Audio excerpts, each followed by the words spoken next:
مرید بننے کی سوچ رہے ہیں تو ذرا سوچ سمجھ کر مرید ہوئیے، اس لیے کہ آج کل مارکیٹ میں اصلی پیروں کی لباس میں نقلی پیر گھومتے ہوئے نظر آ رہے ہیں۔ اگر آپ کسی سے مرید ہونا چاہتے ہیں، بیعت ہونا چاہتے ہیں، تو کم از کم اس کے اندر 4 چیزیں ضرور دیکھ لیجئے۔ پہلی شرط یہ ہے کہ پیر سنی صحیح العقیدہ ہو۔ اگر وہ خود سنی نہیں ہوگا تو وہ آپ کو کیا قیامت میں بخشوائے گا، اور خود اس کی کیسے اپنی مغفرت ہوگی۔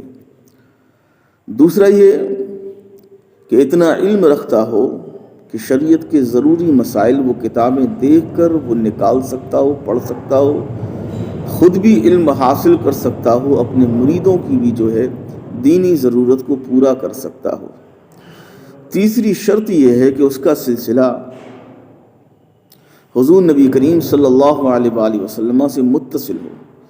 ایسے پیر کی جن کا سلسلہ حضور نبی کریم صلی اللہ علیہ وآلہ وسلم سے نہ ملتا ہو، ان کی پیری مریدی جائز نہیں، اس لیے کہ پیری مریدی میں سارا فیض حضور نبی کریم صلی اللہ علیہ وآلہ وسلم کی بارگاہ سے ہی عطا کیا جاتا ہے۔ اگر وہیں سے ہی تار کٹا ہو تو پھر نیچے کیا اس کا فیض آئے گا اور اس کا کیا نور پہنچے گا۔